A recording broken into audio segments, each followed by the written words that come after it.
that. I'll totally do that. Welcome back, everybody. It's the Hybrid Live Show, the hottest live show in all of hybrid sports. Today is April 29th, 2024. I can't believe it. We're at the end of April already. And joining me this week is my longtime co-host, the Hybrid Engine coach himself, Anthony Peressini. That's 1R, 2 S's. How are you doing, Anthony? That's right. Hey, it's not live on YouTube. Okay, your job is just to follow my lead, brother. Just follow my lead, man. I was just commenting. I was updating the thing, but wanted to make sure you were live. All right, well, now I'm going to go look, and you've pissed me off because I bet it's fucking working. I've refreshed it 4 times. Oh, shit, now it is. Tech support. We need it. Listen, if I ever miss the intro, we're not even going to worry about it. No, thank you for checking. And, all right, I just introduced Anthony. I'm not doing it again, but there he is, the Hybrid Engine coach. But joining us for the first time, perhaps the greatest keeper of information in all of obstacle racing and probably all of hybrid sports, the one, the only, Race Brain's own, Jack Bauer. Matt, there was a time when I would say every week or every other week I was on your show, going on like 2 years in a row, and then I just got caught up in this whole Race Brain thing, and it's been a while. Yeah, well, listen, I listen to, as I've stated many times, most of the episodes, mostly all the way through. And at any given time, I think to myself, wow, any one of these three would be such a great guest for me to have on my show. And that was even before I was doing this sort of version. But just OCR stuff, because you guys all do really well. You got a nice rhythm going over there, but I don't want to spend a lot of time giving Race Brain its flowers, because I do that all the time. But I want to start with what I'm keeping as a weekly segment, which is the host fitness update. Most people are relatively interested in what we're doing over here. They're asking me, oh, how's your fitness? How's your this? So as the new guest, Jack, I'm going to actually let you go first. The last 7 days, have you signed up for anything? Are you specifically training for anything? Was it a normal week for you? What's your fitness update for in the last 7 days? Am I training for anything? Matt, this is about an hour ago. Can you see this right here? It says... it looks like a QR code. It's a QR code for DEKA FIT NorCal this upcoming weekend. Let's go! Yep. You'll see me there doing that. I've got 3rd place the past 2 years. I'm planning on making it 3 years in a row. Why? Wait a minute. First of all, Anthony, why do we not have DEKA FIT NorCal preview in our notes? Why did you not do that? I was a week off. I thought it was the following weekend. You know how I blame you, by the way? It's like why I'm with my wife. Honey, why didn't you remind me of this? Yeah. All right, we'll get to that. Add that to the list. We're going to get to that too. So you've been 3rd place. Who have you finished behind in the previous years? First year, it was actually Cole Schwartz and I had a really good battle. Same as Jeremiah Mahan. He finished 4th, I think, both of the years, but Cole won the first year. That was the first time we saw a NAS in San Jose 2 years ago. And then last year, Grady Jackson got 2nd, and I can't remember who won off the top of my head, but Ryan Kent. I stayed with him. Yeah, Ryan destroyed everybody. So and Ryan Kent is not coming back, I'm guessing, because he lives in Carolina now. South Carolina. He's going to be at the North Carolina one in June. So I'm sure he'll be fit. They'll be right around Hyrox World's time. He'll be good. Yeah. Quick side note. DEKA is using Spartan nomenclature for their events, like calling it Carolina's DEKA. I don't think that's going to work. I think you gotta call it the right place, don't you think? Vegasona. Yeah. Yeah. Well, come on. At least call it the closest big city like Spartan did, because otherwise Carolinas is 2 big states. How are you going to know which one it's in? Exactly. So you just signed up. So has this been I feel like I haven't heard you mention. I just forgot to sign up. But no, this has been the debut race on the calendar I've had it circled for a couple months. So ready to throw down. Do you know, I was going to say, do you know who's going? But then I thought you actually do know who's going, because you and me are the 2 people that bug Yancey all the time and say who's going. Yeah. Yeah. He needs to send me an updated one, but I know, let me just pull it up real quick. Because that'll actually help with this conversation. But I know like John Howard, he lives in Sacramento, so surely be there. That's NorCal. Sorry, just stalling. Okay, so we've got Isaac Sanderson, just broke 30. He'll be back there. He lives in Portland. That's going to be pretty awesome to see. Dustin Needham, Chaz Hatton,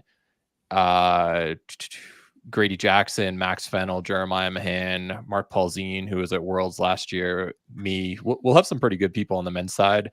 Women's side, Haley Brogan, Amber Nelson, Michelle Navarro. She'll do really well.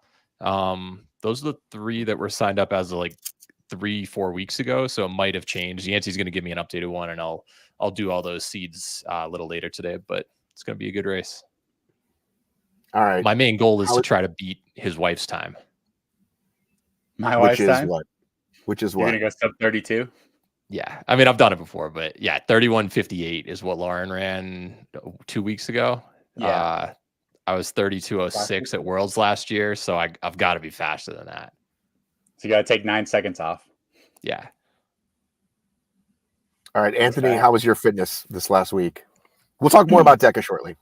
Good. So last week was the 3rd week after running a marathon, and finally got back up in mileage. I think I ended up putting in 45 miles last week and only 1 threshold session. So this week I'll maybe be, I guess it takes three weeks to recover from a marathon or get back to where you are. So that's that'll be next for me. This week, just more running. Not if you're Chris Rogloski. Maybe now. Yeah. Well, I mean, yeah, I don't know anything that's been happening with her. Last I saw, she hurt her knee and then nothing. So what about you, Matt? She's on the mend. Matt, I saw that you did some really good fueling strategy during your workout this couple days ago, right? Me or Matt? No, Matt. All right. So this is twofold. So we'll talk about yesterday in a minute. So first of all, I was so proud of myself. For the first time ever, I did 3 of my DEKA workouts. All right. So happy because that's my goal. I was like 3, and if I got 2, I'd kind of be happy. And I finally got 3. And then I forgot I was getting my cortisone shot, which I got in my right hip a year ago because I had so many fucking issues. This time, before it could get nearly as bad, I went ahead and got it on the left side. And then he's like, stay off it for the week. So I did. But then a couple interesting things. Number one, I went to my buddy. He's like, hey, I want you to come see. It's like an old VFW. He's like, we're Home Depot's going to come and help us redo it. And they're going to help us like build like stuff in the backyard. Maybe we could make like an obstacle course. So I went back there to kind of scout it and see it. And inside he had a bunch of weights laying around and a shitty exercise bike and some mats. And I said, have you been working out here? He's like, well, yeah, a couple times me and this guy have. And he brought me all these weights, and these weights were just covered in like dust. Right. And I was like, all right, well, I could use a couple of these weights. Cause I'm trying to get my DEKA farmers carry weights to the appropriate. I've bumped up all the way to 35, and he had some 55s. So I'm like, dude, I think he had a 55, a 50, or a 75. So I was like, can I borrow that? He's like, well, we're probably going to use them. I said, if I visit you in 3 months, what are the odds they have the exact same amount of dust on them? He's like, you're right. I'll let you take them. I'm like, great. Anytime you want them back, just let me. He's never going to want them back. Like, that's never going to happen. So Matt, got a little hack for you. If you don't have the right weights for farmers carry, buy some fat grips. They're like $10-15. Put them on a lighter one, and it's not the same weight, but it puts your hand in a much thicker grip position, and it'll do well. Well, it's going to take me a while to get used to. There's a pretty big difference from 35 to 55. So for sure, I'm saying if for some reason this guy's like, give me my 55s back, and right, solution, yeah, do that. It's never going to happen. Okay, so then I said to, so then I got those weights. Me and my buddy Clayton went on a run, and in the middle of the run, I said, I'm feeling like I should really be healthy. We should go. Why don't we get like a healthy shake or something afterwards? He goes, or we could go to Matthew's, which is this amazing barbecue buffet. Not barbecue, this amazing buffet. So then I went there instead and ate like a pig. And then felt bad. And then I actually went to a like a sauna, like a Japanese sauna thing. And they had a wet room and a dry room. And the wet room was so hot you actually can't breathe. Have you ever been in one of those? Oh Yeah. yeah. It's a hot sauna. Steam room. No. This is like, yeah, the dry sauna was just like a hot room, right? Like anybody's backyard basic fucking thing. Like This living was in like Las Vegas. Yeah. Yeah. basically. And the other one's like living in Houston where I used to live. So I There you know go. miserable conditions. So anyway, so yeah, so I'm excited. And on the run, something else was bothering me at like 2 miles. So I may never run long again. I may just do short runs the rest of my life, guys. I'm so annoyed with like something's always fucking tweaked. It's really bothering me. I might just become a full-time hybrid athlete.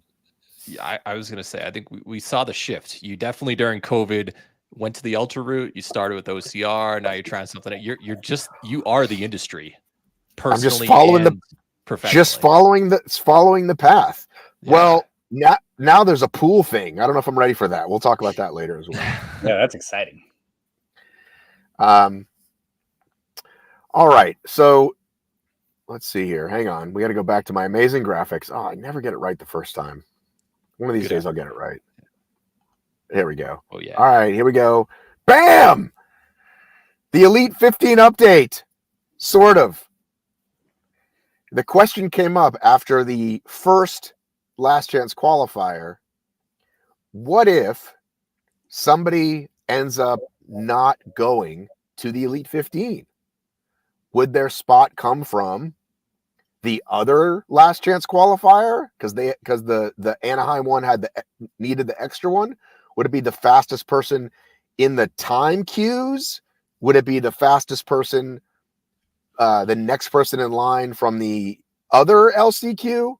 So we have sort of an update, sort of, that Anthony will describe. Yeah. So the like personally, what I would like to see, what I think it would be most fair is, all the roll down spots happen at the LCQs. So like it should have been told before Cologne, the next spot, so second place, is the first alternate, and then it goes to Anaheim. The next qualifying after the qualifying spot is the second alternate, and then it would go back and forth from there, right? Because you can't take it from any single major, because otherwise then you're favoring one major over the other, and because of like how they rolled down, especially on the men's side, it would just become a mess.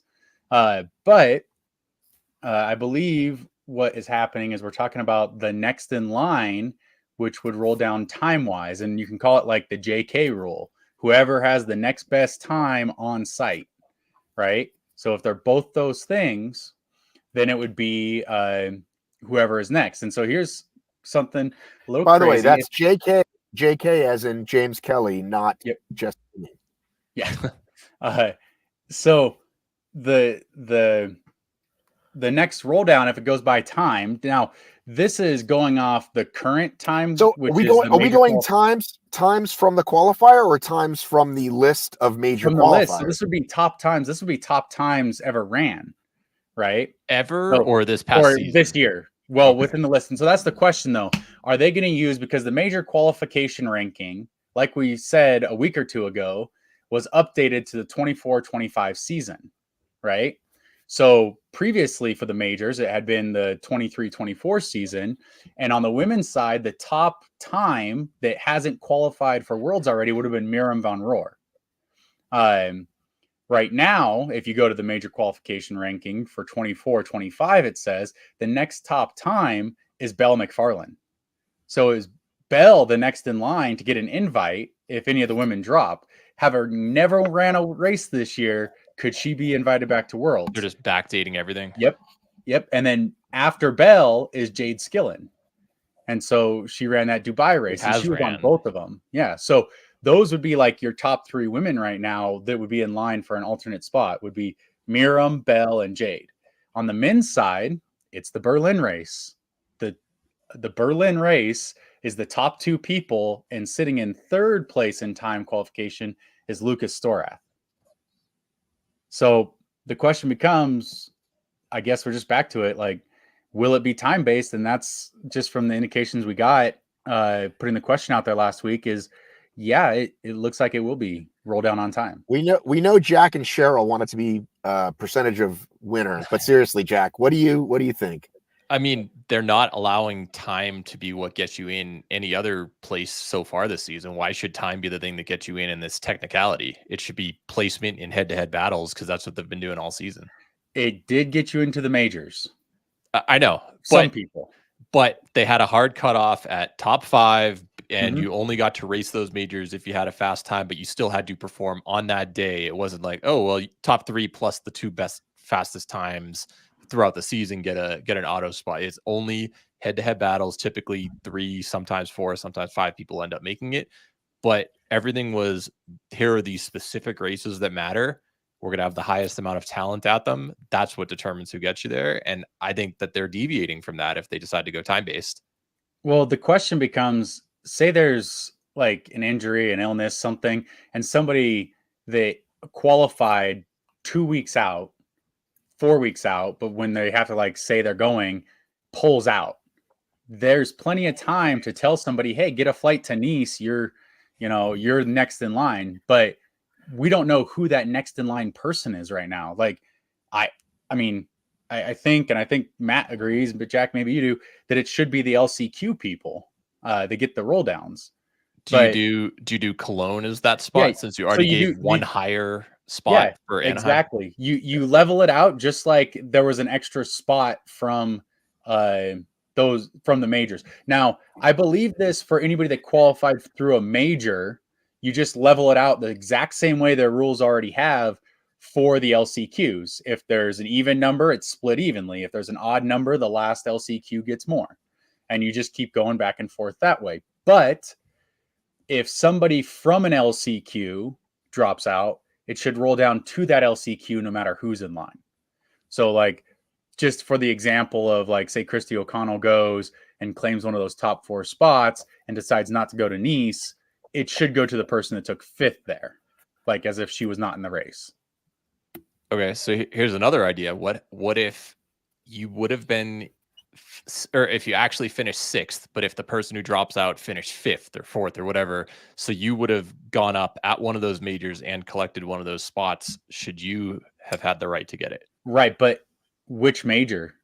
I mean, because like, does that matters? Because, well, why would you do it for this major and not this other one? Why would you do it for Stockholm and not Chicago? Why would you, like, where does the roll down happen? What if it only happened once? Like, I'll try to pull up some results and just kind of see who. Well, I'm just saying, because like the same people ran at multiple majors and prevented others from getting spots, right? So yeah, how do you say if, say, one of them goes down, like, how do you say the spot should roll down at, Chicago and not at Vienna, right? So it just, instead of favoring a major or coming across something like Jack, that. Jack, why are you so short, by the way? We look great. You look very short. I have my normal setup for Race Brain. All right. Well, clearly it's on StreamYard, not on. Clearly you're going to need a different. Clearly, you're going to need a different thing for this. He's on a Anthony. There we go. Anthony's on a bouncy ball. I'm on a high chair. That won't. By the way, listeners, in the comments below, in the comments, let us know your thoughts. Where should this qualifier come from? Also, thanks to having X amount of views, I'm now eligible for super chats. So, hey, you want to donate a couple bucks to this amazing show, and you've been thinking about doing it, you can do the super chat. And then I'll definitely read your comment, no matter what it says, even if it's a horrible insult about me or Jack. You do that hit that little dollar sign. No, but anyway, let us know what you think. He's kind of a sweetheart. First of all, he's got a wife that everybody loves. He's got a really cute kid. My kid's aged out, not cute anymore, right? Kind of assholes, my kids are. So, actually, 2 of them are. One of them is not. The youngest one is still not an a-hole. What's the age when that changes?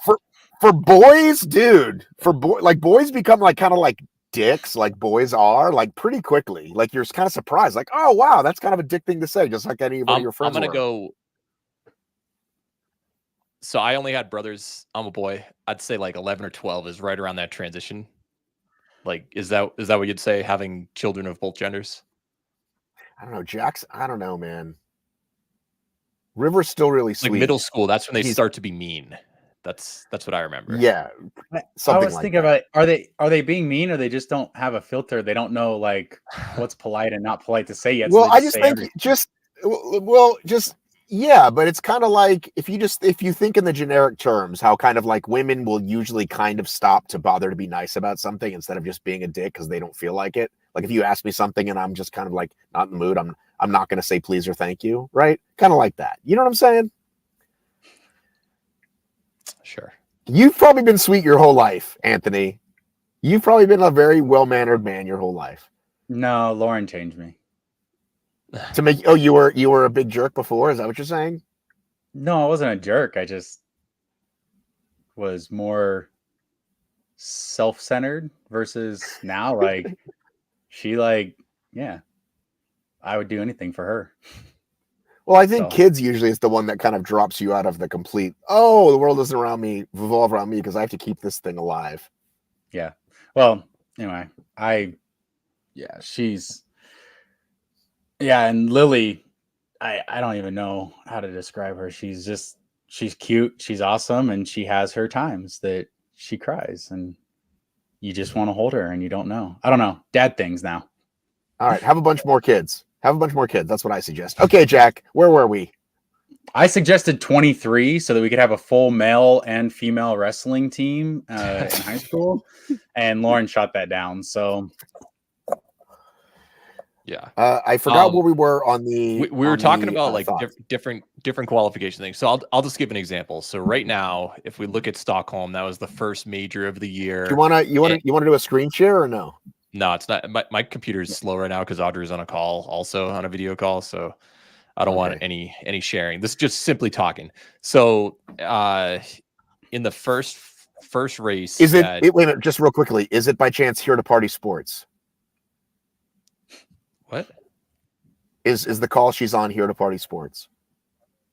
I don't know where you're referencing. No, she's on. He doesn't know. He doesn't watch. That's Hunter. That's the name of Hunter's show. Wow, where are you? No, man? No. I haven't. I've kind of dropped off on podcasts a lot recently. Like, right, I don't even listen to the Running Public every week. So, yeah. They're but anyway, over there. Go ahead. Yeah, I was just gonna say. So if we look at Chicago, already qualified. Just on the men's side, I've got it pulled up. So Kent, Ryland, Alex, they're already qualified. Palaio already has. Rich is already qualified. At some point later that year, Stockholm, Hunter, Alex again. Bo Wills made it. Sam Batch. 5th is James Kelly, but 6th is Jonathan Wynn. He's not in. Like, what if one of those guys ahead of him didn't show up to Worlds? Like, would he be the logical person to put in? But why would you choose that one if there's other majors where all 5 guys have already qualified? Well, why wouldn't it go 6th in Chicago? I was trying to finish on that, because James Kelly is 6th in Chicago. He already made every single person in the top 6 from Chicago has already made it on the men's side. If you look at Vienna after, you have Alex, Palaio, Tim, Tomasz, Graham Holiday, and Bo Wills. All of them are already in there. And then you've got DC, Dylan, Graham, Rich, Kent, Colin. I guess Colin would be. All right, congratulations, Colin. You made it. He'd be 5 for 6 for Jonathan, but Colin's time is faster, and he has. We got to start getting to like head-to-head strength of schedule. Yeah, you'd have to get too deep into it. If it's just go to the LCQ, and if you didn't make it, that's where it's coming from. That makes it the easiest. All the people who are on that border are going to be at the LCQ anyway, or they should be. Well, John and Colin for sure. So yeah. And those would be the top 2 not already qualified, you'd think, from the majors. So, it's just they should be at the LCQ, and hopefully it would be announced beforehand that, like, hey, the roll down at the LCQ, so people don't give up. Like, oh, I didn't get a spot, I'm going to give up. Well, you could be the first alternate if you're next in line. You know, like Joffrey Voisin right now should be the first alternate. By what measurement? He took 2nd at the LCQ in Cologne. Yeah. Which should be the next spot to qualify. All right. Anything else on that before we move on? I don't think they had a contingency plan for this. So next year, get it. And I think they need to figure out their calendar. Like what's the rolling date? Is it date? Is it season? Is it calendar year? They need to be very specific on a lot of these things going forward. Yeah, I think because again, we all agree this year way better than last year, but again, because they're this like living organism of new races and new countries all the time, they've just been so focused on that, and they always say like, oh, we don't like pro isn't what makes us money, so we're not going to put as much attention into that. They clearly do, and they just kind of missed that. We forgot to think about that piece, kind of like they forgot to think about televising the LCQs. All right, moving on to Hyrox teams in the World Championship, which has gotten a lot of buzz. All the countries, all the captains slowly got announced, and there's a couple things I want to talk about. First of all, actually, it's all one point. Some teams have said, this is who my people are, and I'm the captain and I picked them. Some countries are saying, apply to be on this team. So my first question is, do you think that's just kind of like a ploy that Hyrox told them to do, but they kind of know who they're going to pick? Or do you think they're really going to maybe get someone like, oh, I'm probably going to get my friend for this, and he's the best of my country, but maybe this one girl spot I can give away to somebody that applied? Do you think it's a real application process? I think Hyrox likes being in charge with selecting people, so I don't think it's open-ended. Okay. Anthony, what do you think? I don't know. It could just be, I don't know how Hyrox did it. I think they just said, hey, you're the captain, pick your team, and let the team captain decide who's going to be on their team. So it really comes down to how that captain decides to distribute it, whether they want to pick a strong team that they think is going to win, if they want to pick, somebody that's, but you have to pick people that are going to be in Nice, right? Because so they have to be able to be at the event. And so they could just be doing, okay, I'm going to pick whoever wins from day one. Like, why can't somebody just do that? That's in my country. If you're the best on day one, then you're going to be on our team on day two. Win your way onto the team, or like, I think it's just solely up to the captains. I don't think Hyrox is doing. I think Hyrox countries, the affiliate partners, are like helping the captains choose in some cases, but otherwise it's up to the captains who they want on their team. So I had a thought. Go ahead, Jack. I was going to take a detour. Go ahead. Okay. Well, it might be where I'm going to go. I don't know. We'll see. Because Anthony and I disagree on this, because we spoke about this offline. I like the idea of they're given the power. Hunter, choose whoever you want, or team captain. I forget who the captain is for the UK. Choose whoever you want. But one of the teammates has to be outside of the Hyrox community, or it's not like that they've never done a race. They maybe done one race. Listen to me. They pay for it, right? So you go after that not famous, but you go after that elite athlete that's a rower or a strong person that's pretty fast, but that's outside the community, and they say, listen, come, we're going to get you to Nice. You get to be in this event, okay? And then that person starts training for it. They tell their community about it. It gets more eyes on Hyrox, and it kind of levels the field that, like, you can't just get everybody that's done 20 races. This was my thought. It grows the sport, and it kind of throws a wrench in it. So the business portion of Hyrox probably wants that. That's what they're looking for. And that's what I'm saying. Let's grow the sport. Have an invitational team meet or race. Only teams. If you want to do something like that, don't do it at a world championship. Yeah. We got mad when people were invited for the invitational But this was specifically created for the team championship. There wasn't a bunch of mixed relays that were going to happen. This is a specific thing. But think about it. Like, they've already come out and said, especially after Vegas, we want this to feel like your Olympics. We want you to have all the community in the country of this world event, right? And so bring it in from the Hyrox community. Don't choose like other specialists and stuff. They should actually have a requirement. I think the exact opposite of you. They should have a requirement that the person has ran 2 pro events or 2 team events or 2 doubles events. But they're gonna do that anyway. Because you want to see the best. You want to see the representation of the country, especially since it's an invitation. Like, you don't want any random person. Like, that person could be a good rower, but they're not going to run a 330K. Well, but that's the point. Is like, you get them training for it. You get them running for it. You get more eyes on the sport. Not I think at a this is a world genius championship. marketing idea. Please tell me in the comments that you agree with me that this is No. a genius marketing You're, idea. you're Stephen A. Smith right now. You don't actually believe that, Matt. Yeah. First of all, unlike your program, the Race Brain, we don't do that over here. We don't just The say Race stuff Brain. to get clicks. Oh yeah, that's what we love, just exaggerating stuff. Listen, Bracken would take any. You could give Bracken either. You've proven that. You've done that on your show. You can give Bracken either side, and he would probably convince me. I do believe it. I think it's kind of a cool thing. No, why would you Matt, think I don't think that? What? Oh, I just think that you're against this because Anthony and I are against this. But here's no. Anthony wrote this. I made the note. Okay, we have a shared note, and as soon as I wrote it, Anthony wrote absolutely not. That's how I knew he didn't like it. I wrote hard disagree. Yeah, I'm 100% on Anthony's side with this. So Matt, if you're in the track and field world, Olympics are coming up in Paris in July. They have different procedures based on which country you're coming from. So the US, you have to finish top 3 at the world champ or at the Olympic trials and have the let me finish and have the and have the standard. Other countries like Ethiopia or Kenya, they have a committee that decides, I think these are the ones who are going to do the best. There's politics involved. It's not necessarily merit head-to-head based. They will choose people who haven't run for 10 months, but they know they've won a medal in the past. Even though they're not really doing well this season, they'll still put them on the team. That's happened plenty of times. So you have different structures to invite people, but this is a world championship event. You still, the difference is every single person in the Olympics has to still have met the standard at some point in the last year. Those random invites that you're going to give to these people, they probably haven't met the standard. I mean, are teams inviting people outside of the Elite 15? Of course, because there are more than 30 total people across. But you're not going to get someone who sucks. It doesn't behoove you to get someone that sucks.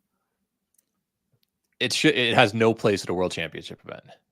Okay, so let's say for example, let's not to get somebody that isn't. You're making it sound like they're gonna. You're making it sound like they're gonna get. You're making it sound like they're gonna get Joe the plumber. They're probably gonna go to their nearest CrossFit gym and find someone that's pretty good at this stuff. Like we've all said, some of the best CrossFit athletes in the world wouldn't beat Hunter or Lauren, but give them a couple years and they could. So why couldn't they do a relay? Why couldn't they do 2 sections? They're not going to be running a 250K like a lot of the top guys are, sub 3 for the top women. They're not doing that. You're not finding. Well, again, you're treating this like it's the same as the men's and women's field. It's not. This is like a sideshow. This is like a fun thing on the side. This isn't. This doesn't near the prestige of the men's and women's world championship. Why are they even letting why are they inviting the best of the best to be captains then? Because it's a cool, fun thing to do while we're at the world championship and to make teams a fun thing. Why would Hunter or Lauren not be like, hey, I'm going to invite, these 2 really good athletes from outside of Hyrox? Why'd they go with people who were Hyrox athletes? Because everyone's living in the box and I'm thinking outside the box to grow the sport. This is like the fucking 3-point contest. It's like it isn't the actual game. This is a side thing. I will die on this hill, Jack. Matt wants Hunter to invite LeBron James to just. Well, no, that's a different thing. Don't get me started on that. I love the idea. Assemble your team, Matt. Assemble your team right now. Who you're going to pick for this? My American team? Yeah. Well, I'd have to put some thought into it. That's the whole thing. I'd think about it. Be like, well, I'm taking Hunter and Lauren, but then for my bonus spot, I'm thinking about my 4th athlete. I'll have to think about it. I'll get back to you. Okay. Now, honestly, I wouldn't even go with. These are the 2 athletes, male and female, for each gender who have the fastest time who are from this country. I think if you look at a lot of relays, they often pick people who are good at running relay legs. You don't necessarily go. Okay, so you're not taking Hunter and Lauren on your team, Jeff? No, those are the 2, and it might end up being Kent and Meg also. But I would honestly like Rich and Pelayo. If you look at the 2 of them, they've set records that Hunter and Kent and like a bunch. All right, I changed my pick. I'm changing my pick. I would pick Rich and Lauren because I like Rich more. So there we go. So those 2. Now I have to pick a 4th, and this is where I'm charged to find someone who might not have done a Hyrox, or maybe that's done 1. Like it could be a CrossFit that's done 1. And we'll see what I can do with them. Maybe like I'm looking to try to get the more Stankowitzes of the world out there. That's kind of what I'm trying to do, right? Like let's get some other people who didn't think they could do this and get them to do a relay. I'm sorry you disagree with me. I do. You do also, Anthony? Yeah. I mean, I like the idea that they got to be part of the community to be sent. You know who I bet likes part of this? an I bet invite Dave that is likes this. for the community. Dave, send me a text. I bet Dave likes this. Do you think Dave Claxton likes this? What do you think, Jack? I think he probably does because he has a bunch of friends who like are CrossFitters or former pro athletes in a different sport who can come into hybrid and do really well. And I'm not denying that some of those people could probably do really well, but if you're doing representing the nations, no matter if it's just an exhibition or whatever, like you have to be a CrossFit athlete who earned your spot to world championships either through the Elite 15 or age group route to even get there. All right. Let's move on. You guys are so negative, so hateful, trying to grow this thing. I think for marketing, it would be interesting, and you should. Genius. Marketing genius. Like do that at some other like do it in Dallas event or random event. Like call that the invitational. Like I know, but then you got to get everybody there. They're all already going to be in Nice. Nice is a very expensive place to get to. There's a better place you can find to get all these people to. Cheaper. All right. If I am given a bunch of money or I get a big sponsor, I'm going to put on the North American Invitational. I'm going to put this together. The NIT. Okay. Jack, I'll make you a captain. Just for reference for you then, Matt, if you're really trying to do it, you can get, I looked up the world and U.S. records.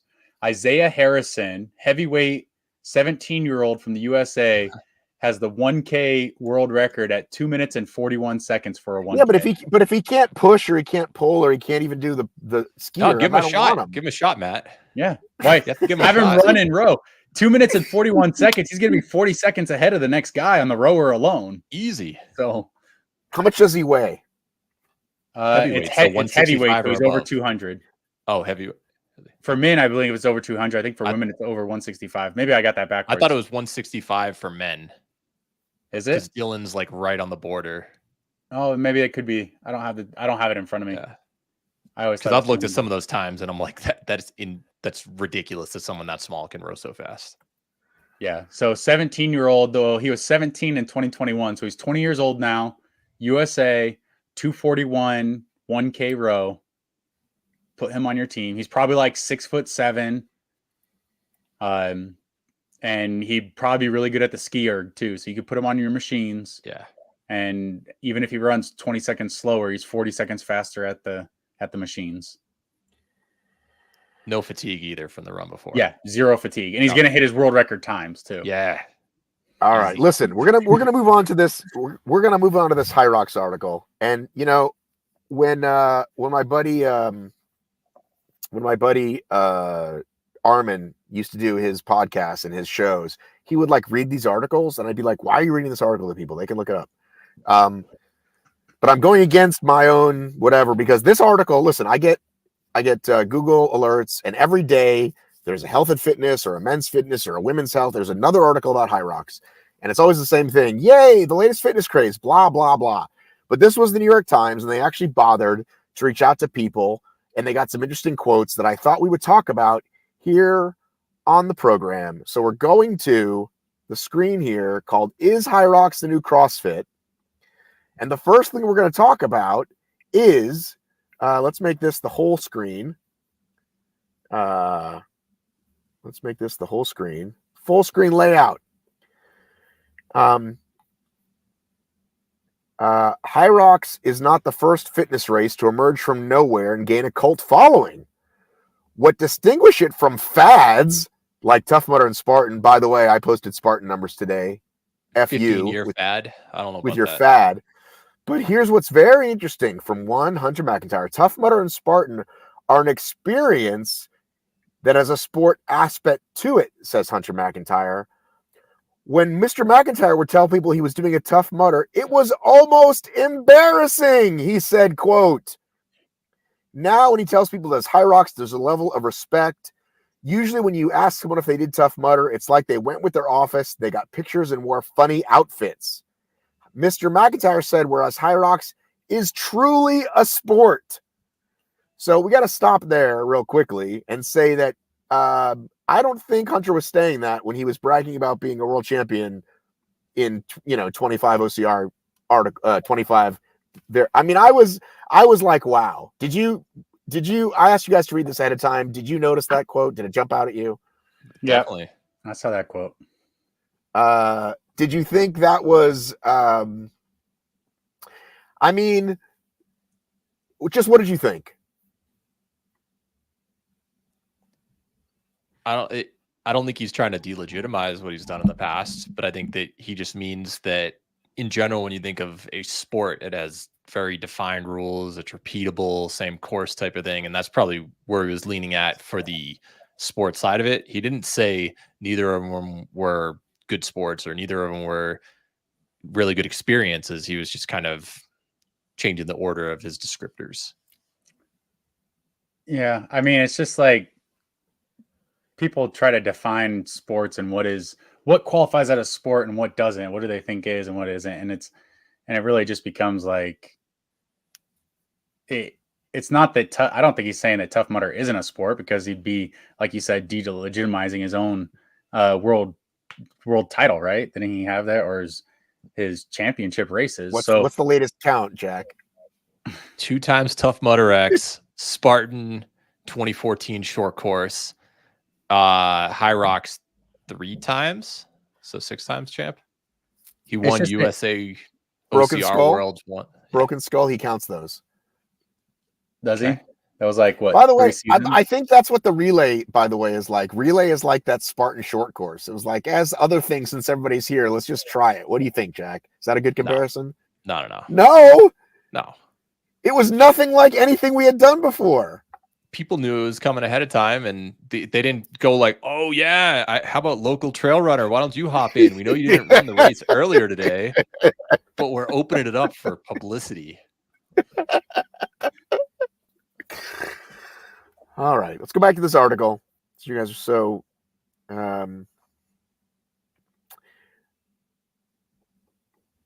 so what the heck just happened? I read the article and just listened to one of the things about it is it said that Hyrox draws heavily from CrossFit because they use the ergs and kettlebells and ropes. And I was like, all those things are their own sports. Like there's literally kettlebell competitions. There are rowing and skiing competitions. Like it's not just a CrossFit thing. Hyrox is its own standardized sport, separate from CrossFit. And I think that's what Christian was trying to say as well, like from his quotes. Well, the part that I noticed was that. Go ahead. I was going to say, I'm almost seeing a lot of comparisons where everyone back in the day, it's like, oh yeah, I did a Spartan race, and it's like, oh, is that like a Tough Mudder? And now Hyrox, it's like, oh, is that like CrossFit? You're trying to relate to another type of activity, and I think that's the easy comparison. But did you notice the part when it was like saying, I feel like, so Don Fall was quoted. We can get to it in a second, but it feels like between Christian and Don, they're both trying to say, I'm not the other thing, and give me credit anyway. And it's like, it's okay, guys. Like, it's so stupid. It's like, it's kind of like when Spartan Tough Mudder would say, we're not even the same sport. I mean, it's clearly a little bit different, the difference. I think there's a big difference in just how they started. CrossFit was a methodology and how to train people for life originally, right? Started way before the games. The games came out of the methodology, came out of the gym, because when something's observable, repeatable, measurable, you can score, right? So the difference is that Hyrox started out as a sport. It's something like Christian came from Ironman. It is something that is very similar. They're trying to project it the same way that, and people are like, oh, people are going to get sick of doing Hyrox once you do one. Do people get sick of doing Ironmans? There's people that do one. There's people that do some.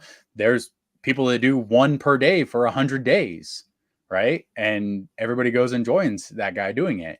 Now we have 24-hour Hyrox that people just sprout up because they want to do it. And so I see it kind of following that path of, okay, there's an Ironman all over different cities, and same thing, very similar to Hyrox, the way the Ironman is set up, every course is different.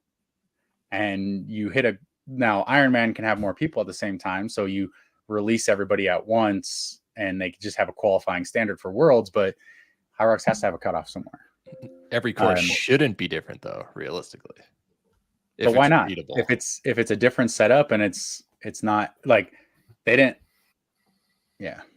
say, it's CrossFit, which is observable, measurable, repeatable. It's it's Hyrox. This is the Hyrox event you're going to run.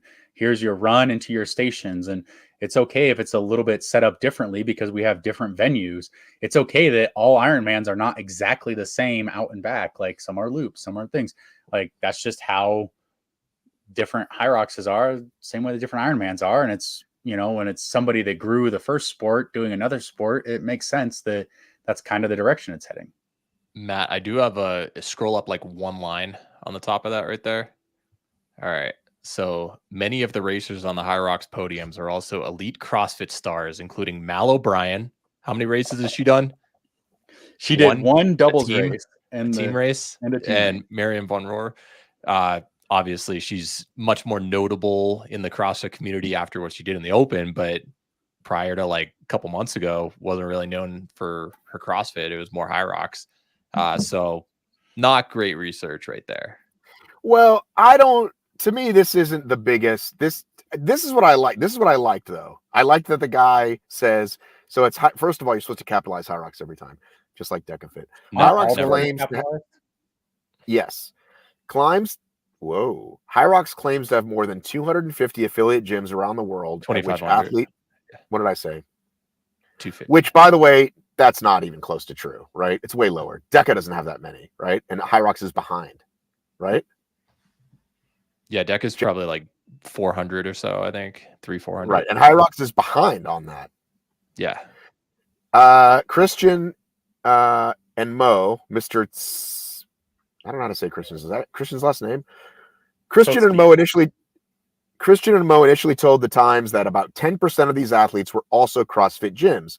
In Berlin, 16 of the 18 listed on Hyrox websites also offer CrossFit classes. When asked for clarification, Hyrox revised their estimate to 22%. Mr. Fall said, though CrossFit does not track the number, he would be surprised if that was low. Then Mo goes on to say, I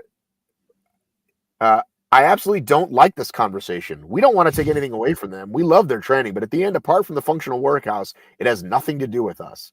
Well, that's pretty stupid to say when you want people from CrossFit to come do your event. You don't want to say, no, it's nothing. It's not even close. It's like they're trying to distinguish themselves. They want to be separate. They're not like, I don't know if you've gone any forums or anything, but a lot of people are like, more now that Hyrox is getting into it, and it's very CrossFit-y to be defensive about it. They're like, that's just a CrossFit workout. But I mean, honestly, if you follow the original methodology of CrossFit, everything is CrossFit. So why, like, this one has way more running than any CrossFit, and it's standardized. The games are not standardized. They're the brainchild of Dave Castro. That's it. So they just change all the time. Whereas something like this can be repeated in the Olympics because it has a standardized course. So Chris Henshaw, who was paid to be at a Hyrox event recently, said each sport seems to be benefiting from the other. Mr. Henshaw, the coach, said Hyrox and CrossFit are really a perfect pair, pointing out that offering both sports is a very good way for a gym owner to increase member retention. So yeah, just acknowledge that and what's the word? And embrace that, because it's good for both of you. Yeah. I mean, the CrossFit was there trying to have affiliates and gyms with their methodology first. And if the gym owners are supposed to be independent and they want to include CrossFit because it gives their members more opportunities to compete and have fun and retain and stay at the gym, why wouldn't they offer both? Well, I didn't have this on the list, but because we still don't have the answers, I have reached out to Megiddo. We're supposed to get up on a call at some point. Jack, have you learned anything about Hyrox 365? No, I've heard of it. That's all I really know. Okay. All right. I guess we'll save that. I've got, we have I've a lot got of one questions. point. I've got one point on like the affiliate thing. Does it almost seem, Matt, you're a wrestling fan. Does it almost seem like the Monday Night Wars where we've got like WCW versus WWF back in the day? It's like they don't really want to be like the other one, but they're still kind of the same thing. Well, that's Hyrox and DEKA would be the Monday Night Wars, wouldn't they? I don't know if they're going at each other's throat. Like it sort of seems like Hyrox and CrossFit are like we're not the other one. We're definitely not like them. We're our own thing. That's kind of where I was getting at. Yeah, I mean, I thought you meant more of just the concept of like what the affiliate, quote unquote, affiliate means. And so I guess we shouldn't talk too much more about it until we find out more. But it's just the basic problem is that the word affiliate means something to some people and some things to another. All right. Hang on. What do I have next? H2O hybrid event. Okay, we'll save that one. I want to save that one because I actually want to talk about CrossFit stuff, which I didn't put on the list, but I feel we have to talk about. I mean, CrossFit's fine to go right into. Okay, good. So this latest round of what would you call it? Adjustments. I mean, there's a penalty and adjustment period. The CrossFit leaderboard is not finalized until 40 minutes from now, 5 o'clock today. So here's my question I have a couple of questions. Okay. And the first one is, why,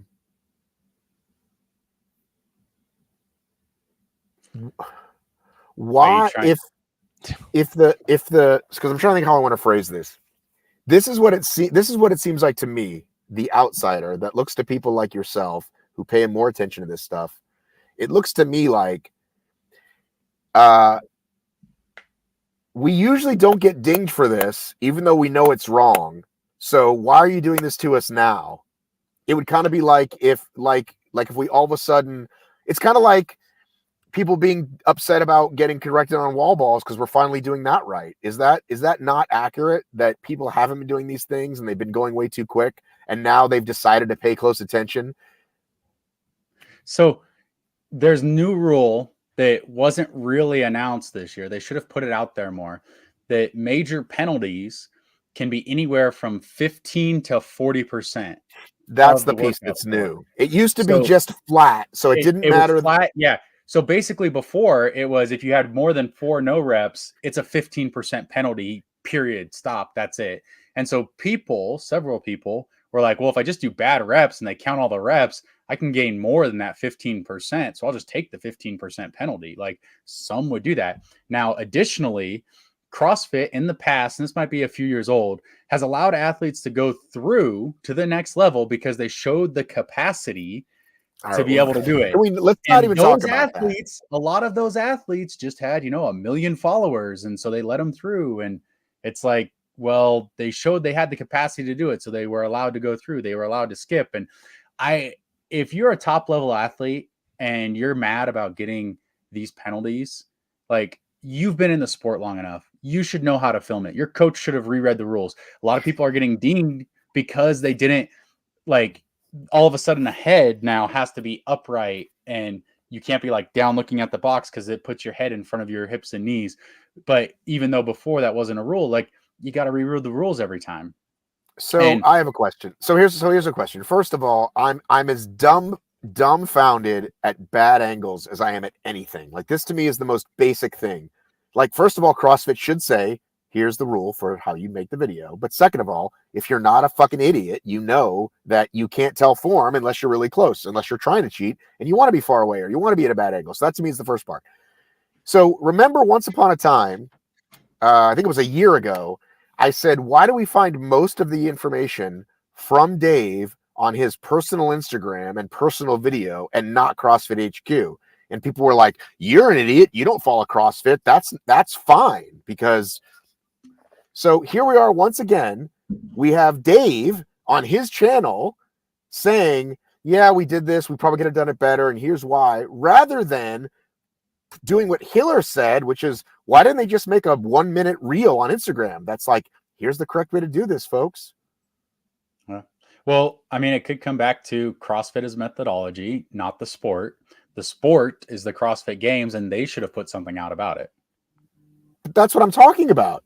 So if you're going to finally do it right, cool. But you should have said, by the way, I mean, how long does it take to put a couple of instructional videos together? They've set a precedent in the past, and now now that they're actually going forward, people used to be able to get away with it, and now they can't anymore. So they're getting upset about it. Like there's some people that highly value doing the right standards, and there's some people that are just trying to get away with as much as they can to get through. It's like getting a speeding ticket and getting mad that you finally got pulled over. Right. Exactly. Right. And people that are really good, right? Like Vellner got penalized, but he still made it because most of his reps are good, right? Yeah. So here's the little issue I have with it though, is they've had these judges, and now there's also the AFJ, the Associated Fitness Judges, right? Like I put myself on that list too. And you can have these paid judges, these judges that were paid. They're literally the same judges from the CrossFit Games. Camps were paid, Mayhem paid for these judges to come out and judge them. And they should have read the rules more, gotten the angles right. But at the same time, it's like, you shouldn't have to have a whole film crew to do this workout. If CrossFit says, hey, have a judge, and these people have put that effort in, then one, these judges need to uphold the standards if they weren't. And two, if it's a bad angle, trust the judge. Like that's why they're there. Well, especially if they're the AFJ kind, not just Anthony Peressini. My friend doing it. Yeah. Does it for Lauren Peressini, right? Even if Anthony happens to be. I put myself on the AFJ directory. Okay, I know, but you get what I'm saying. Now, I just, again, because I don't pay attention to everything every year, I'm like, wait a minute, why would you be mad? Like, oh, they finally caught me. Also, as Anthony pointed out, as Hiller pointed out, how do I get on a box offended. and get? Hang on, I'm offended. You mixed. How do I get up? How do I get up? How do I get up on a box and get down off a box without looking at the fucking box? You guys hear that? How do I get up on a box? I don't know if the listener can. Sometimes it doesn't pick up. No, of course you have to look down at the box. You're getting up and down off a box. As long as you extend, right? Yeah, your hips and knees. And I see kind of the point. I mean, they put the same rule in the deadlift too. So they just kind of were like, they probably copy pasted from the deadlift, the extension, right? That you had to have your head back in line with your hips and knees. And which makes sense though, right? Yeah. Again, I understand these basic movements. I understand the difference between doing this and like actually locking out. How many times have we seen through the years, doesn't matter what sport it is, CrossFit, OCR, hybrid racing, that they just can't prepare for every single potential infraction. And they're always like trying to figure out a fair solution after. But if you have a sport, but if you have a sport that's based on every year we're going to give you a specific amount of workouts, then you can bother to make the video to explain said workout. It's not hard to throw it on Instagram or create a link. Here we spent a day. Here's all the stuff, right? Like, I just don't understand why that's so hard. Yeah, it's not the same as like a Reagan OCR where it's like you can go 20 different ways to get across. Touch this and not this, right? Ground to overhead, you must look like this at the start and end of the movement. Yeah, I mean, a lot of people were moving their feet on the snatches and not extending knees and hips in a lot of different places, which is very common. Like, and box jumps and step ups have been some of the worst ability to judge of any movement throughout the history of CrossFit. Like, if you go back and watch 2011 videos, it's horrendous. Like, people weren't standing up on top of the box and everything. But at the same time, the coaches or the athletes are supposed to read the rules before every event. So, and there's new rules. And CrossFit just said, dumbbell step ups. They didn't say like, oh, pay attention to this new standard. Whereas, and like, even it happened in workout number 2 where they said, oh, it's a lateral box jump, or box over. It's a lateral burpee box over. And everybody's like, okay, so I have to be this way. And it's like, oh, but it's not really. It's just a burpee box over. It doesn't matter what your angle is. We just said lateral. And it was like, well, if you hadn't said lateral, like, people might have done it that way and gotten. Yeah. If you've been to, and I've been to, an obstacle race, American Ninja Warrior, a CrossFit comp, you go over the rules and then you answer about 5 questions. Once we get past there's always more, right? Like, I get that there's always nuances, and especially elite athletes are always going to look for that next thing. But again, you could certainly put out a quality video that covers 99% of it. And then, yes, you might have one or some. He said, Castro said, well, since 35% of the people failed it, but another way to look at it is 65% did it right, as if that's only 65%. It should be, don't you think the percentage of your people should be way higher than the people that did it wrong? I mean, the sport has a responsibility to the athletes to explain what they're talking about so they don't get these dings. But at the same time, like, they need to. Sorry, I just got distracted reading that now. I know, it's a nice thing. I had to share it. Thanks, John. But Sean. it's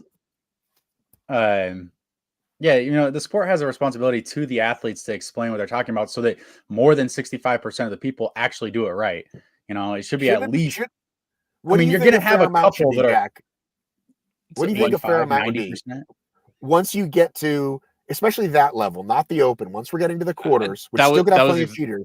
That's exactly what I was going to say. I was like, once you're past that first stage, like you should be held to a higher standard. It should be no way. It should be more than out of the single digits. Like that's crazy. Realistically, like it should be very. Yeah, that's a failure. That shows a failure on the communicator, not on the listener. Yep. The test was confusing as opposed to you just didn't know the information. So when do you think they'll do this? When do you think they'll stop relying on, and like, so if Dave isn't doing that job for CrossFit, what job is he doing, by the way? If he's just the guy on the videos going, yeah, we probably should have fixed that, like who's doing that job? What's his name? Is that Boz? No,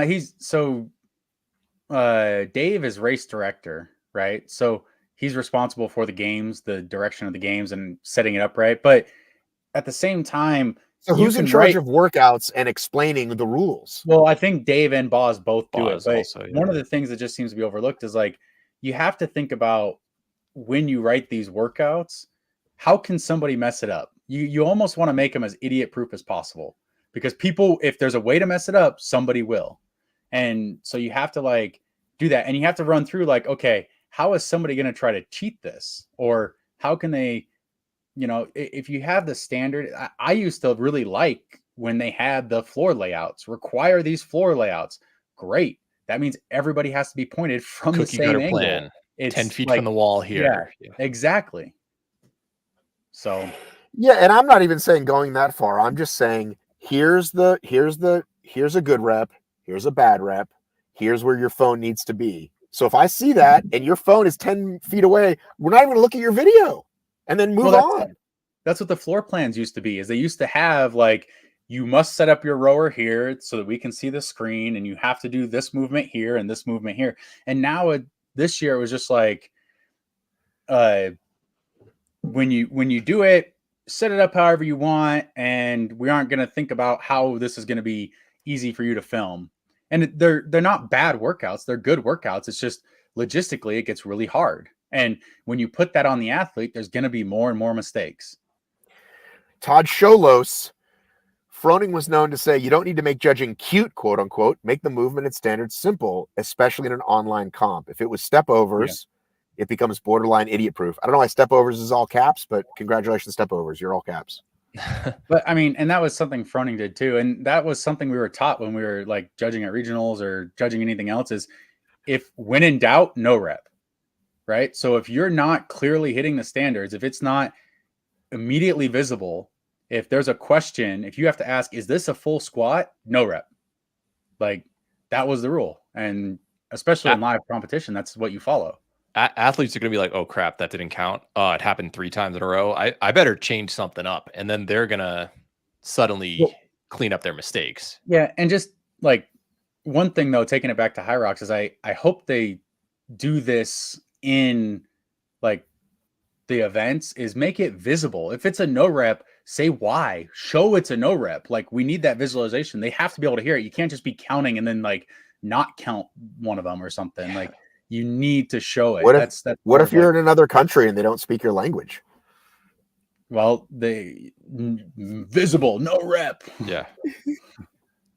Something. All right, so we do need to go back to Hyrox, because there was a point you made about money that I forgot to point out. Anthony, sorry, let's go. That's you. I don't remember what point I made about money. Yeah, I don't remember. Okay, I will read it to you.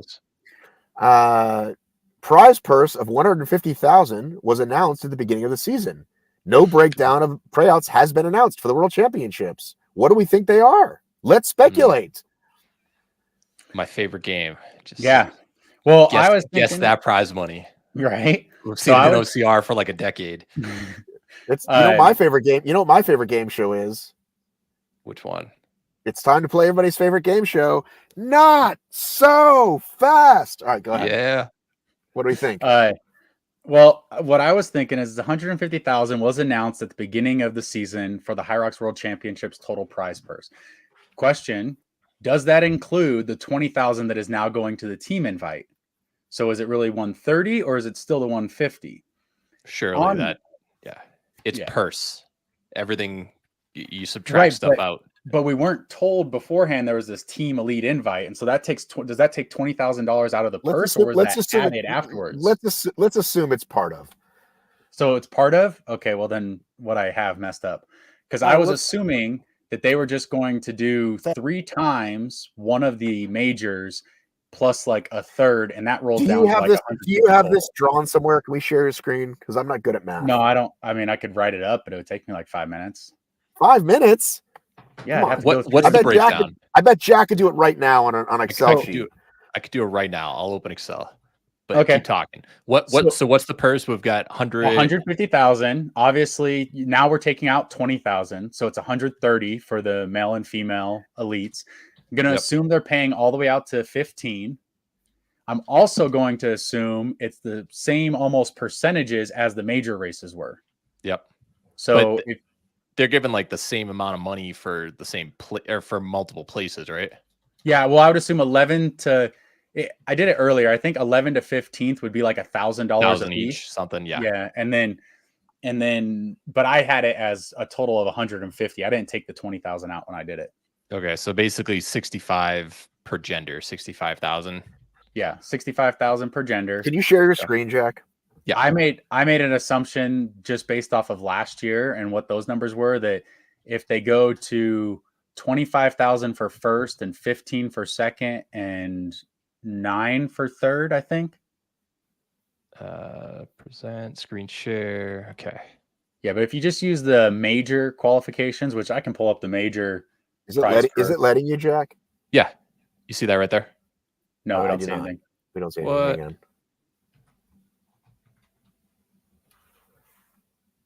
I probably have to change a setting, right? Oh, it says stop presenting, but it was letting me. Okay, so hit stop again. Yep. Oh, you know why? Because I have to get rid of the background. I think that I already have. Oh, okay. Okay, now try. Now try it. I'll just do entire screen. Getting crazy here. All right. There we go. Now I have to allow it.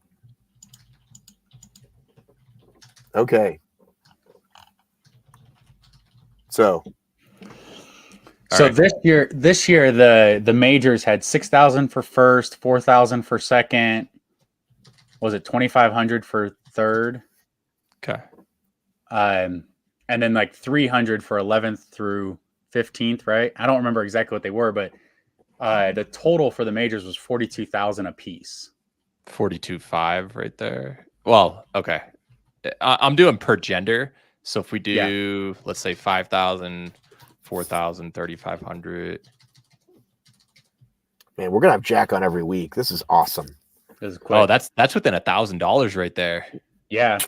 Let's go 8,000 right here. Now we've got first place I would assume is 25,000. Did they say that? 20? No, I just 25. So last year it was 19,000. Hunter's gonna know. Ask Hunter. It was 19 last year because I remember that was a weird amount. Actually, Lauren should know. Is Lauren the world champion? Ask Lauren. It was 19,000 last year, 9,000 for second, and then like 6 or something for third. So maybe it was 5 for third. Let's go. I'm thinking this is probably going to be about right. Like if you do, or 10,000. Maybe 11th through 15th is only 900 instead of 1,000, and that would have had you take away that 500. Yeah, let's do this. It's probably not going to be. I don't know. But we're within we're close enough. Bucks. How about this? Yeah. Can you do a quick one with without with the teams, assuming the teams is the whole thing instead of taking it out. Oh, so out of Out of 130,000. 75,000. Yeah, so it'd be 75 per gender then. Yeah. So yeah, that would probably be 25 and 15. Yeah, and I want to have both at the same time. Yeah, there you go. So right here, and you make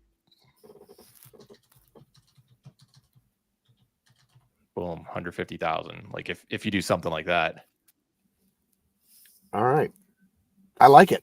That might end up being what it is, actually. Yeah, I could see this right here, and then make that. So if you remember, one of the things they talked about was, hey, we're going to have this. We're going to have this season, so they don't have to race all year.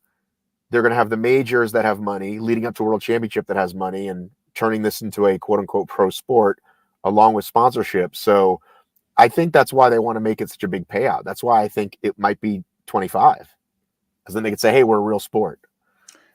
Yeah. So if you look back at previous years, they went from, I think 2020 was 2,500, 2021 for first place, 2021 was 10,000. And then 2022 was 16,000. 2023 was 19,000. So I could see them just going up to 20, but I could also see going up to 25. Yeah. What'd you get for the VCF? An free backpack, a Build for Athletes backpack. Yeah. The home series, the original one, the home series, we got a skier. Wow. During COVID. That was real nice. Came at a perfect time. Yeah. Jack, do you have any machines in your home gym? No, I go to a gym. Like the way that I see it, and I'll stop sharing. The way that I see it is I'm going to end up spending more on maintenance and stuff versus just going to a gym where I can have like 10 machines for the same price of one. I know, but what about that idea about rolling out of bed and hitting the machines? You think I do anything in the morning besides barely get out of bed? I don't. Okay, what about post workout? Jack, is your night 3 a.m. to noon? That's what it sounds like. Yeah, pretty much. No, I would say that I go to bed normally 12:30 and wake up about 8:30, 8:45. You're pretty similar. I go to bed about 12:30, 1 o'clock. Yeah, I was gonna say we message each other get up pretty like late. 7:30 to 8. Yeah. I get a little more sleep. I don't have a kid. Like that's just that what makes it is. Sense. Yeah. There you go. Unless you want to make an announcement. Is there an announcement you want to make? There's no announcement. No. And also, Matt, my gym, the new one that I go to is about a 10-minute run away from my house, and so I get a nice little warm up.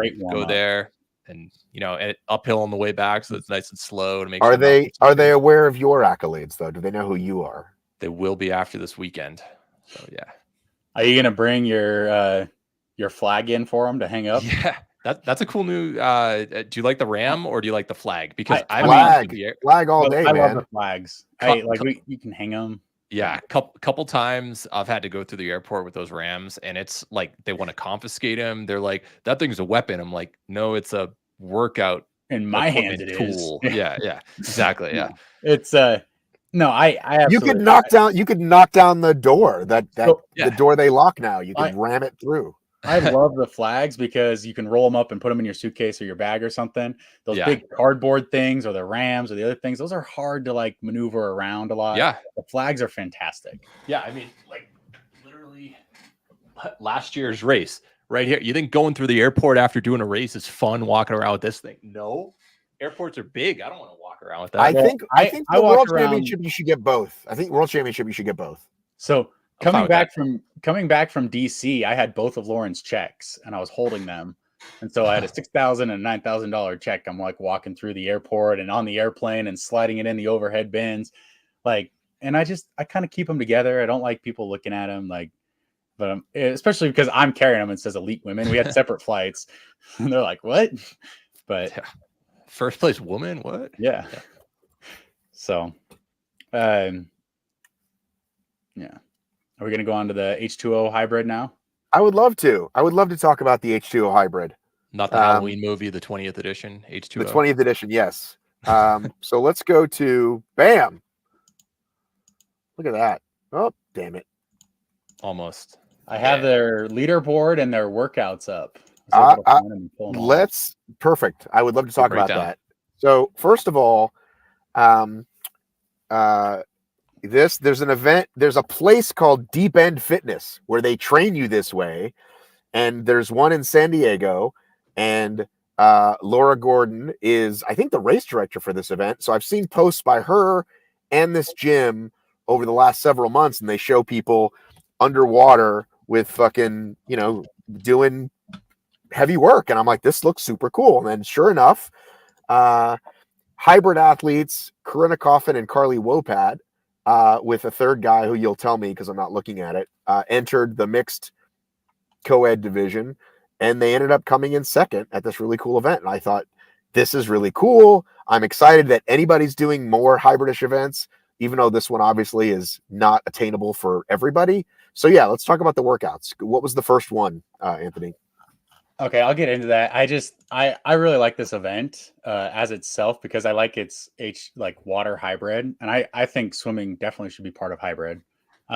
We used to do what's called frogman events that were CrossFit and in the pool basically, which was a ton of fun. Like I've done 3 of those, and I think we went to this complex that they were at before, and I don't know if this was the same company, Deep End Fitness. I don't know if they're the ones that put it on or not, but we used to do these frogman events. And are we still on? It just shows Only me Matt. Can you share your screen? But the workouts?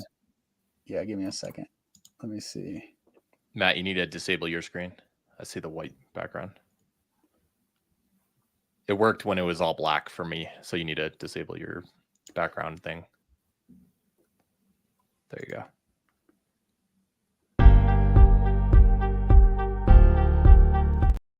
I hadn't seen one of those in a long time. I wanted to throw that in there.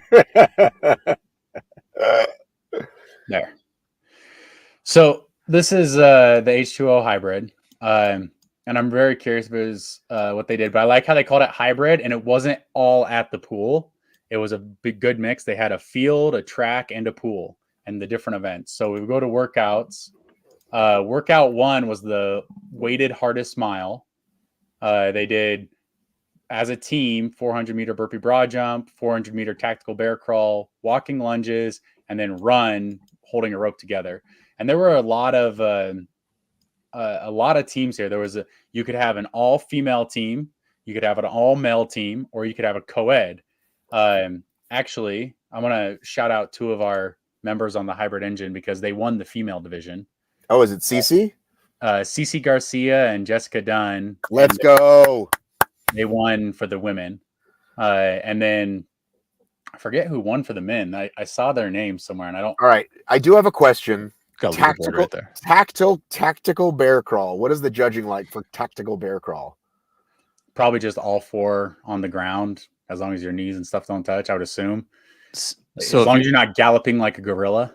If we learned anything from Tough Mudder X Sacramento, you have to do backwards bear crawl. You cannot do forward because people cheat that so bad. So combined as a team means you can alternate, right? These first 3 laps. So I go, you go, right? And then the last lap, go back. Sorry. And the last lap is you're all tethered together with a rope. Yep. The last lap you run together holding a rope. Right. The only thing I don't know about is the scoring. I mean, we can look at the points and kind of. It was scored. Yeah, I looked it up. So it's scored just like if you win an event, you get 1 point. If you are second in an event, you get 2 points, and third, yeah. Right. It wasn't just go faster if they had questions. Go ahead. Sorry. Yeah. So no, it's you get scored by the amount of points you earn. And so your placement is your points. Great team names, by the way. Poseidons, Swim Reapers, Wet Bandits for you Home Alone fans. Love it. Love fun Not team names. Sticky Bandits. Yeah. Well, who called them the Sticky Bandits? Oh, remember, there was some scene where they're like, we're not the Sticky Bandits, we're the Wet Bandits, and he's like, which is my issue with Hyrox, by the way. Hyrox doesn't let you have the team name, and that's so much fun. Half the fun is the team name. But go ahead. Oh, I like the team name. I didn't remember Hyrox doesn't do that when we did our Frogman event. Shows all your names on the Hyrox side. I think because people are putting up, inappropriate stuff, and I get that. But anyway, go ahead. Yeah, we had a fun team name when we did it. It was 2 mermaids and a manatee. There you go. The manatee. Right. So the second event is at the pool. Second event was at the pool, 300-yard swim, broken up however you want amongst the team. 90 gutter ups, which I'm assuming is just a pool in and out. And so I think we should show it. It looks pretty cool. what It's a gutter up is? basically like a kind of like a muscle up. Come out of the pool, do that, right? Oh, you don't have to get all the way out. No, you're up to here. Oh, and then you just go back down. Okay. Yeah, so lockout gutter ups, 9 25-yard underwater crossovers. I don't know what the crossover underwater is, but I'm assuming it's just like carry a weight with you or No. So I looked at that at the There you go. video. I'm gonna have to stop your share screen to show mine because I wanted to. Oh yeah, you can actually just go to it. Sorry, go to it. It's on Instagram. Go to their Instagram. Or no, actually go to the videos. There's videos by the workouts. videos by the workouts. This one? No, go to the one that says where it says the event. Go to the it'll say what they are. the previous page you were on. Yeah. Demos and courses. There you go. Nope, that's not it. Nope. Hybricon games. Go to that. Sorry, hybrid games. That's Laura. Keep going. Oh, track event, pool event, Video recap. There you go. There you go. So those are gutter ups. Right.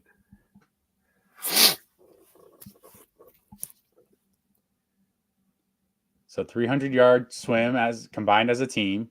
Yeah, the crossover just looked like they were swimming, so I didn't quite understand what it was. And then here's the gutter ups.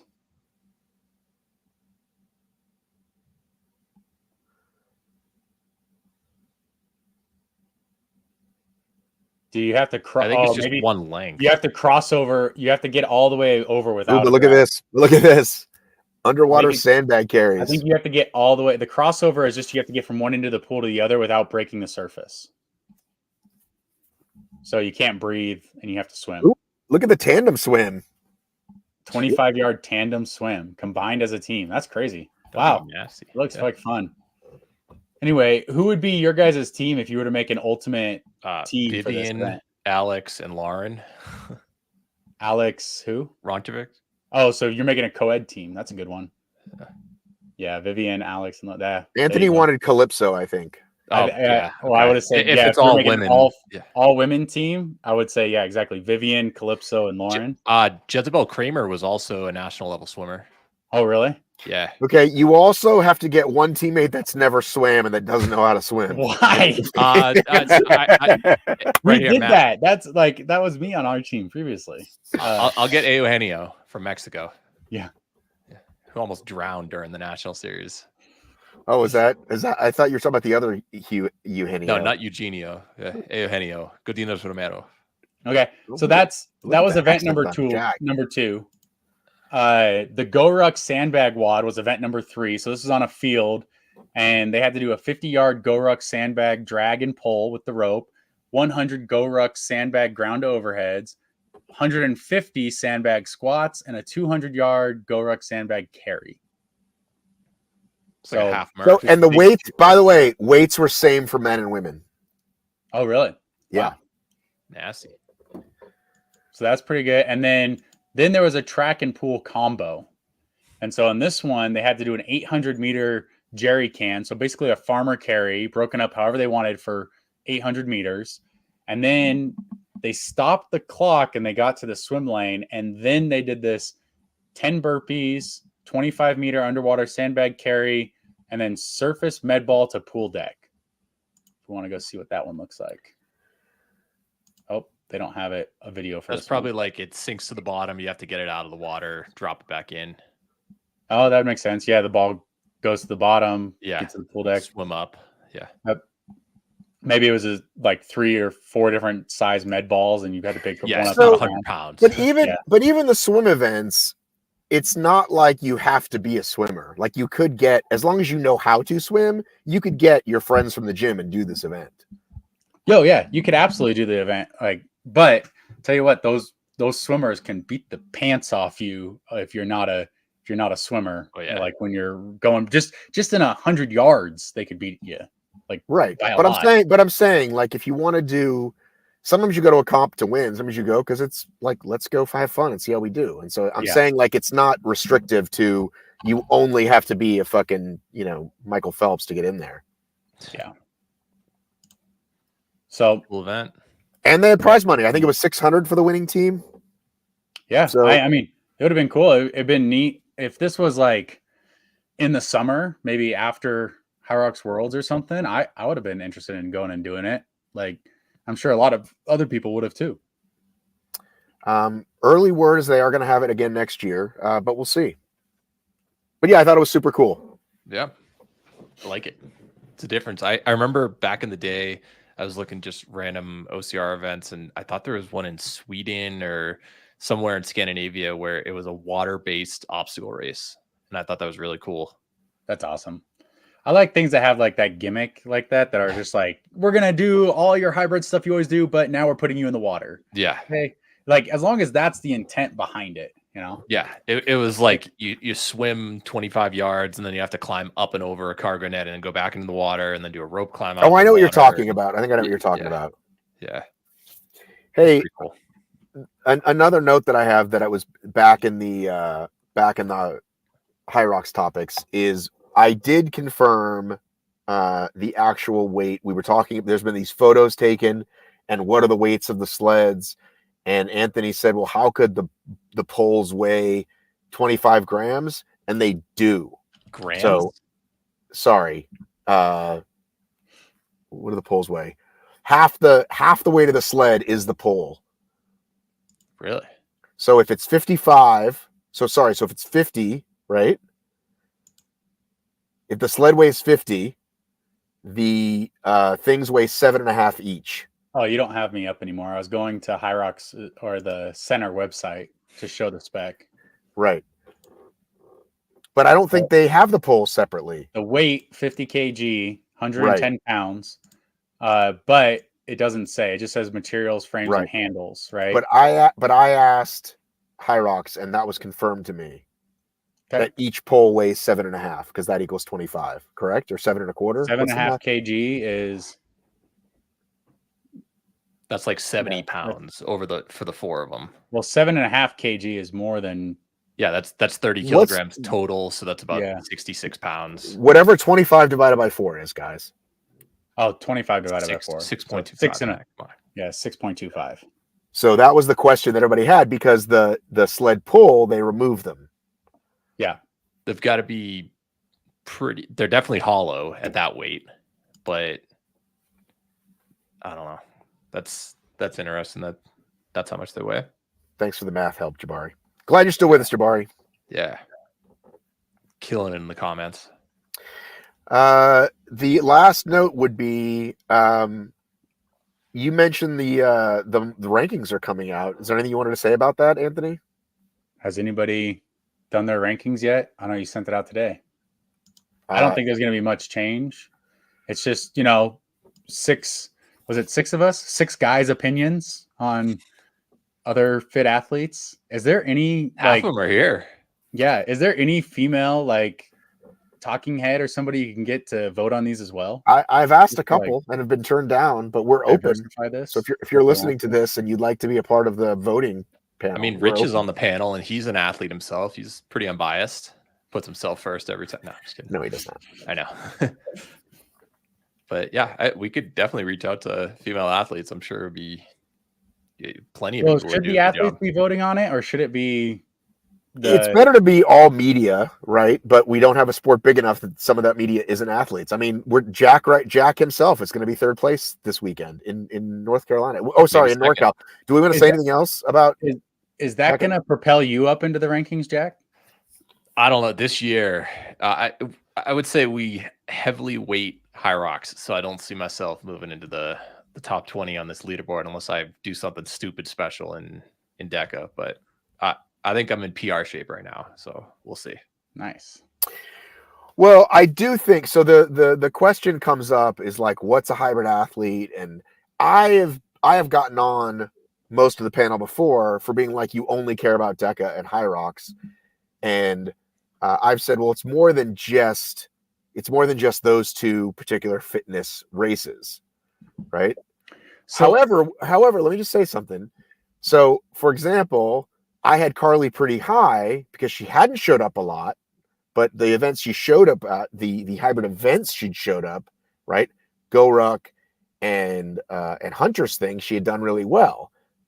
However, she's started to show up to the other fitness races more and not done as well, which has in fact hurt her.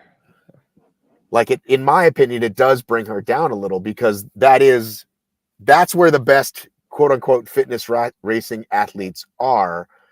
But by that logic, what I'm saying is you should never try a DEKA or Hyrox then, right? Which doesn't really make sense. So, are you penalizing athletes from not doing the quote unquote goofy games?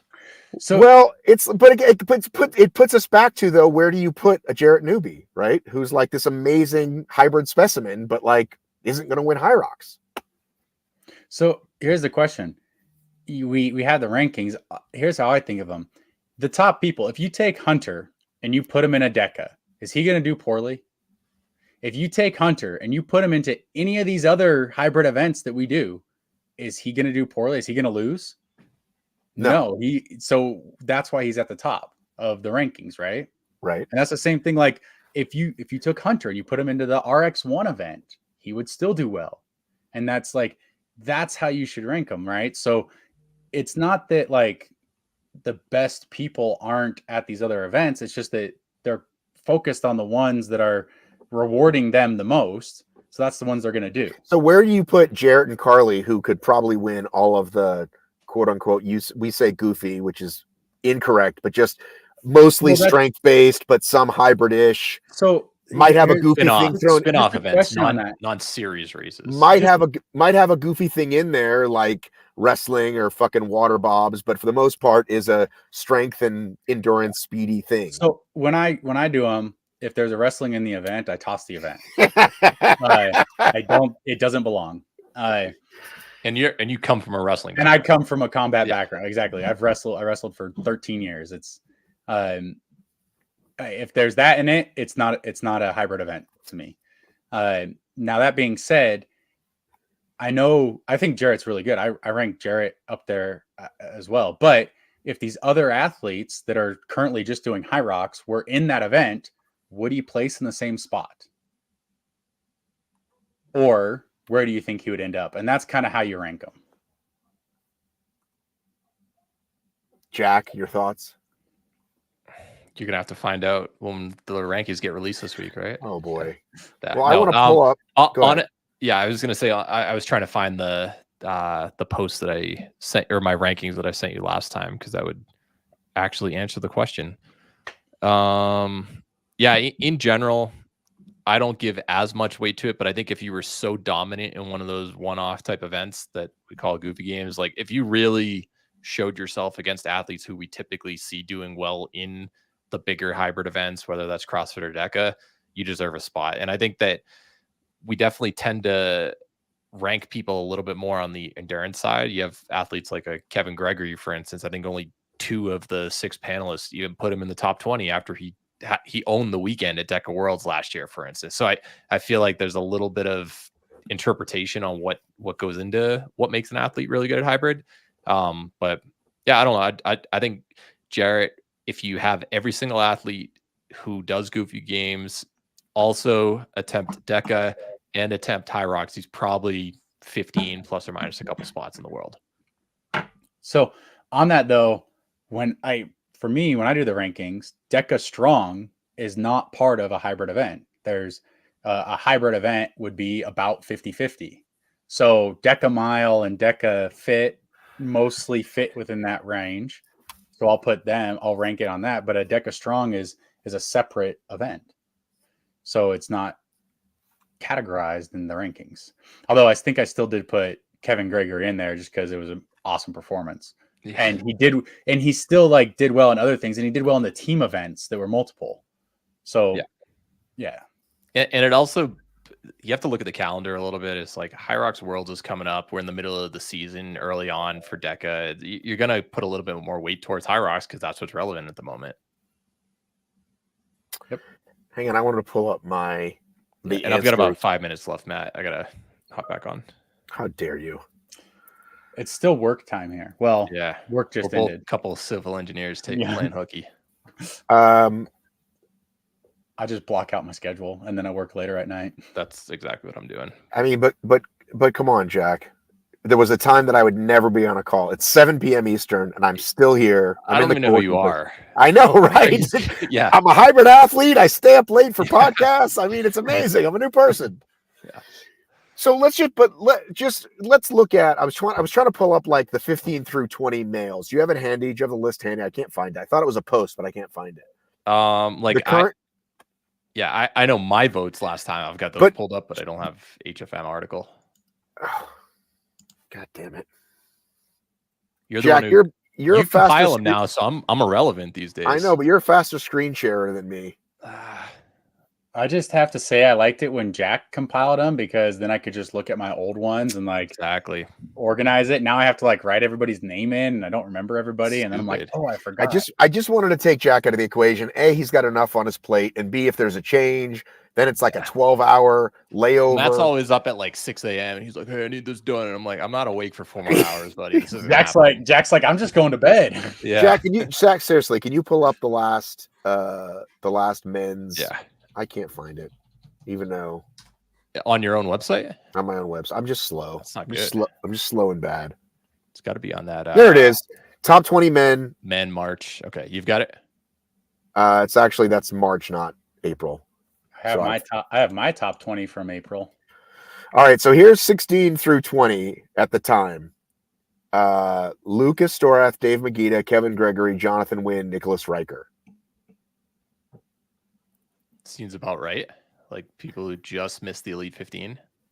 So you would not put Jarrett above Nicholas. You wouldn't put Jarrett above Nicholas Riker? No, I had Nick Riker in my last one at 19. I think the only person I had from that list in my 16 to 20 was Jonathan Wynn. You know, honestly, I expected it to be harder than that. As soon as I looked at those names, I'm like, nope, that's about right. I think once upon a time it was harder, but we've got so many people who've done multiple Hyroxes, right, over time and multiple DEKAs that now it is starting to really. I still like the idea. I still like the idea of the parking lot of like, hey man, we don't know what we're gonna do. We just know we're gonna do something hybrid-ish. Who do you want? And I'm like, I'd probably take that person. Yeah. Do you want to know one thing that I have noticed though in our arguments right here? We're not saying, oh, they ran a really good time. So I don't think any of us are deep down taking. Do you want me to add this, by the way? Add what? He has something. I don't know if he wants to. Well, I was gonna let Jack finish and then I was gonna explain what it was. Okay. Go ahead. I was just saying that I don't think that any of us are like, oh, this person ran an outstanding time at questionable course, and that's going into putting them in our rankings. We're all looking at head-to-head battles at the end of the day is what it seems like. And that's perfect. So this is what I had originally made when you first asked me to be on it. It's who was beating who head-to-head. Everybody's record at the time, this was before this season started. It was who was head-to-head against each person. Wow. And I can't even see this. I have to make my screen like 3 times as big. And so I did that originally. And so like facing Alex Ronkovic, David Magida was 1 win, 2 losses. Like, and I'd gone through a whole bunch of stuff just to figure out when they actually had raced each other. What was their race. This is you doing this longhand. This is not like going to high results. Oh, you don't have formulas for this? You're doing this manually? Yeah, this is all manual, buddy. Oh, I've got a 50 by 50 matrix for OCR head to head. All automated. It's so much easier. Yeah. So this was months old though. They have better rate. This was before this season started. Yeah, because VJ is blank there and he's facing people. He just added VJ, I bet, after our last week's call. Is that true? No, I didn't. VJ was, I said the last time I updated this specific page was before this season. So before even Chicago Hyrox. Because that's when we kind of like started going into other Jack not doing the by hand thing. So now I just write them out. All right, let's remove this. And I know Jack's got to go, so let's wrap it up. Thank you everyone for joining us. Thanks for your comments. Jabari, thanks for hanging in there. Thanks for everybody for hanging in there. You can find Jack Bauer every week. Where can they find you, Jack? Oh, we're going to be recording Race Brain tomorrow. And I bet it's a lot of similar topics because it was kind of a down week. Will you discuss DEKA FIT NorCal preview? Absolutely. We'll be Will doing you that. discuss my hard hitting research on the growth of Tri-State Spartan? Yeah, Yancey, he reposted it also. And honestly, I've been looking at some of the numbers as well, and OCR is not dead on a local level. Let's go. Let's Yeah. go. OCR not being dead. And that article from the New York Times that you shared, where they're like fads such as Spartan and Tough Mudder, it's like, look at those numbers. Name one Hyrox event that's put up 7,000 in a single weekend. Like it's London. not Not many. yet. Manchester. Yeah, I was gonna say like one or two, but yeah. Anthony, tell everybody about the Daily Dose. Yeah, you can get on the hybrid engine. We have a daily dose, which is 1 hour programming per day, put out daily. And then we also have the Pro Track, which is more than an hour. But if anybody wants to jump on, it's programming we believe in and we followed for a long time now. Me and Lauren. All right. Lauren and I. Have a great week, everybody. I was at the end of a sentence.